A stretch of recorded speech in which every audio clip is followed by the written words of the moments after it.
of the nation.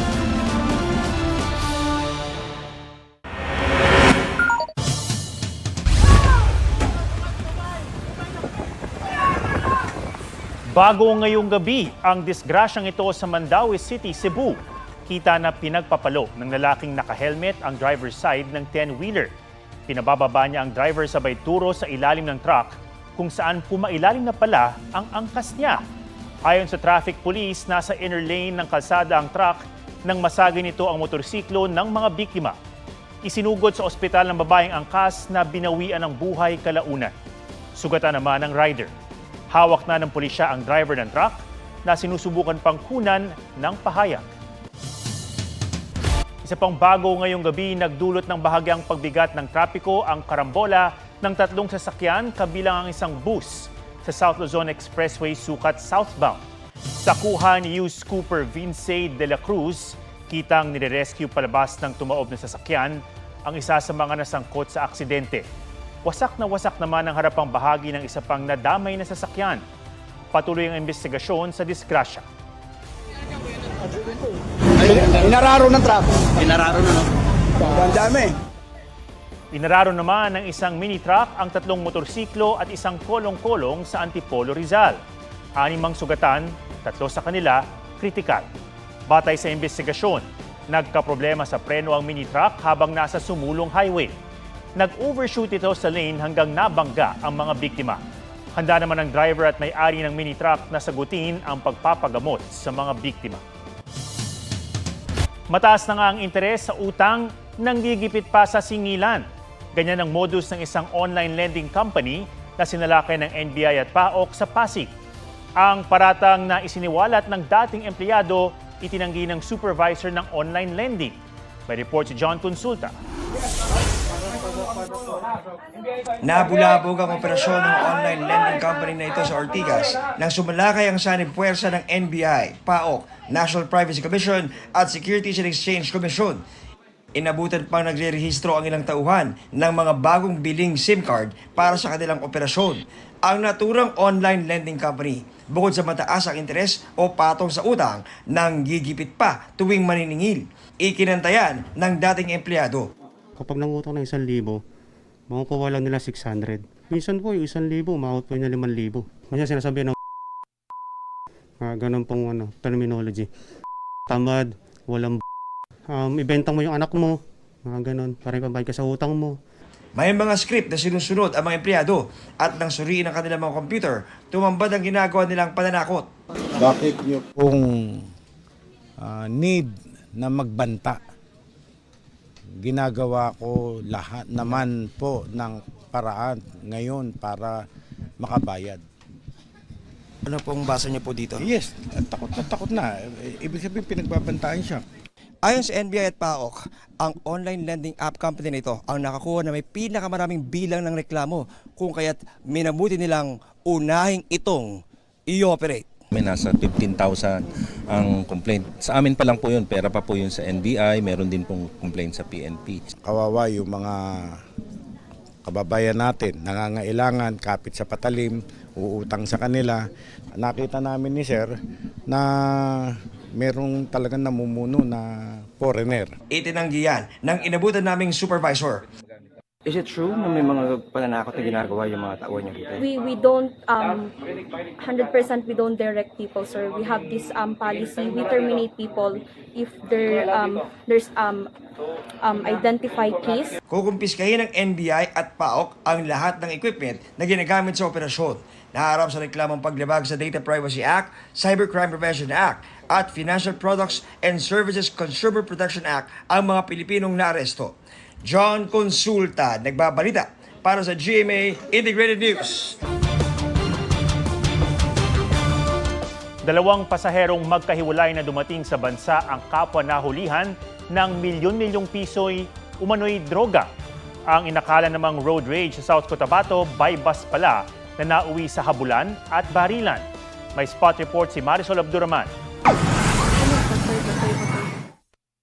Binato ng plastic ang upuan ng puting SUV na yan nang biglang humarurot palabas ng isang gasolinahan sa Pulumok, South Cotabato pasado alas 5 ng hapon kahapon. Hinabol ng ilang lalaki ang sasakyan na kabanggapan ng tricycle. Sinubukan pa ng SUV na tumakas pero inabutan na ito ng mga lalaking namaril. Ani may road rage pero bypass operation pala yan ng pulisya at PDEA Region 12. Natunugan ng 28 anyos na lalaking target ng mga pulis ang katransaksyon niya kaya pinilit na sumibat. He was previously arrested po ng PDEA and he is now on probation dahil nga po sa plea bargaining, kalalabas lamang po niya this February. Paglabas po niya ng February, na-monitor na po siya agad ng ating mga operatiba na ayun pong kanyang illegal transactions ay pinagpatuloy po niya.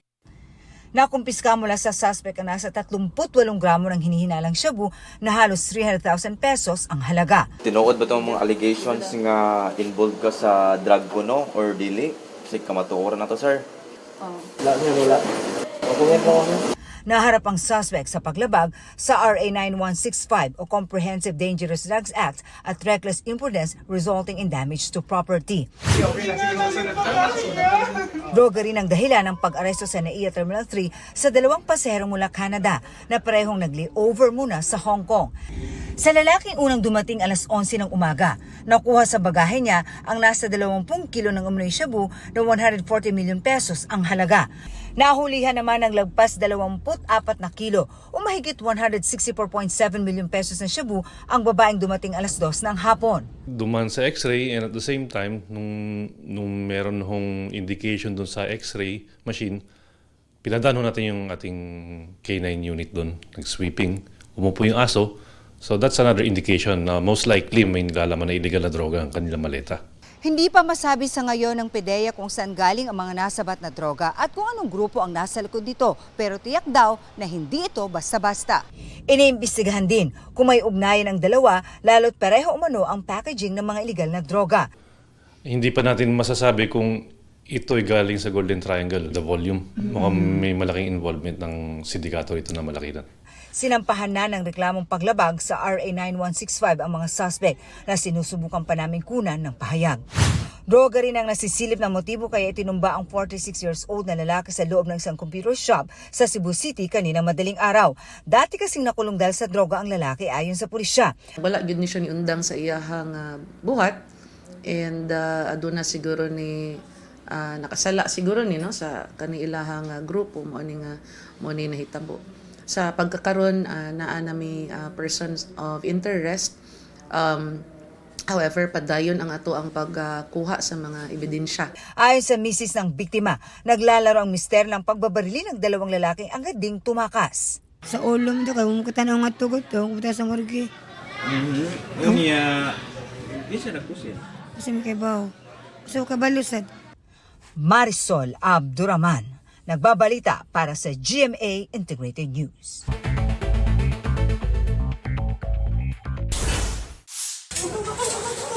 Umalikuta ng mga dumukot sa isang negosyante sa Parañaque noong July 1, natuntun sa Batangas. Bukod sa mismong safe house na pinagdalhan sa biktimang nasagip, may mga inaresto pa sa follow-up operations sa Metro Manila at Cavite. 12 sa kabuuan ang naaresto, kabilang ang 6 na Chino. Bukod sa pera at baril, nakuha rin sa kanila ang ilang uniformeng pampulis at pang-security guard. Sinusubukan pa naming makuha ang panig ng mga suspect. 4 na individual na namemeke umano ng plaka sa Bulacan na bisto. Kumpara sa matte finish ng original na plaka, ang plakang ginagawa nila mas makintab pero may hindi gumaganang QR code. Naharap sila sa reklamong syndicated illegal production of plates. Pinainawanted sa Canada dahil sa ilang kaso ng immigration fraud. Nahuli na lang Toronto Police ilang linggo matapos isa publiko ang kanyang larawan. Ayon sa Toronto Police, nag-alok umano ng serbisyo si Maria Corpus sa pagproseso ng citizenship at work permit sa Canada pero lumabas na peke ito. Sakaling mapatunayan nagkasala, maaring makulong si Corpus ng mahigit 10 taon. June Veneracion nagbabalita para sa GMA Integrated News. May palagay ang PNP Forensics Group sa mga nahangong buto ng tao sa Taal Lake sa gitna ng paghahanap sa mga nawawalang sabongero. Ang isa sa 70 buto ay pinaniniwala ang galing sa balakang ng tao at posible ring mula sa iisang tao lang ang mga buto. Hamon daw ngayon ang pagkuha ng DNA sample sa mga buto na matagal nababad sa tubig na may asupre o sulfur. Sa ngayon, 18 kaanak ng mga nawawala na ang nakuha ng DNA para ikumpara sa DNA ng mga buto. Samantala, maaring itinanggi o mariing itinanggi ni dating NCRPO Chief Retired Police Lieutenant General Jonel Estomo ang mga aligasyon ni Julie Dondon Patidongan na sangkot siya sa pagkawala ng mga sabungero. Sa isang pahayag, sinabi ni Estomo na maglalabas siya ng ebidensya para malinis ang kanyang pangalan. Dahil daw sa ginawang paninira sa kanyang pagkatao at reputasyon, ihahanda na raw niya ng kanyang mga abogado ang paghabla kay Patidongan. 18 pulis ang inireklamo ni Patidongan sa NAPOLCOM kaugnay sa mga nawawalang sabungero. 12 na lang sa kanila ang nasa serbisyo na pinadalhan na ng summons. Pagdating sa kalusugan, never be left behind. Ang ilang kapuso nagsisilbing good example sa pagsasailalim sa colonoscopy o pagsuri ng large intestine ng tao. Ang benepisyo niya nalamin sa Fit Track Report ni Von Aquino. Found one polyp which they took out. Yeah, it's pretty cool. I'm happy that I did it. Tila hilo pa sa anesthesia pero nagkwento agad si Kapuso host Drew Arellano noong sumailalim siya sa colonoscopy. The reason why I did it was because it's a screening. And when you reach a certain age, I'm 45 because my doctor's a 60. Maging ang misis niyang si Iya, nagpa-colonoscopy din dahil gusto raw nilang maging proactive. I'm just so glad that it's done. Walang nakita. Really? Oh, walang nakita. Thank you, Lord. But yeah, I'm done. Relate nga raw si Sparkle artist Mikey Quintos na isinare ang kanyang post-colonoscopy procedure. Procedure? They do? No. Guys, you should try this. Ayon sa isang gastroenterologist, ang colonoscopy ay procedure para tignan kung may colon cancer, bukol, polyps, pamamaga at iba pang abnormalities sa colon o large intestine. May insert na camera through the anus, tapos sisilipin yung loob ng large intestine or colon. Kung may mga polyps na yung iba pwedeng precancerous, tapos pwede na siyang tanggalin during that time para ma-prevent ang colon cancer. Ang pasyente pwedeng tulog, gising o bahagya lang. Ayon sa World Health Organization, ang colorectal o colon cancer ay ika-4 sa nangungunang cancer-related deaths sa mundo. Kada taon, mahigit 600,000 ang namamatay dahil dito. Sabi ng doktor, pinapayuhang magpa-colonoscopy ang mga nasa edad 45 pataas, lalo na ang mga may family history ng colon cancer. Usually sa genetic mutations, ang colon cancer, kaya napapasa siya, no? Pag puro red meat kinakain mo, puro preservatives, mga canned goods, or mga tocino, longganisa, araw-araw, mas high risk ka rin magka polyps or colon cancer. Maigi ring magpasilip ng bituka o magpa-colonoscopy kung may dugo sa dumi, persistent constipation o hirap sa pagdumi, diarrhea, pagbabago ng bowel habits, pagbabago ng itsura ng dumi, weight loss at anemia. Kumonsulta muna sa gastroenterologist para ma-assess kung kailangang sumailalim dito at kung ano ang mga dapat gawin.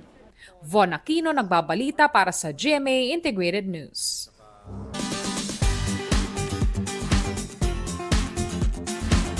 Camera shy pero kailangang maghanap buhay.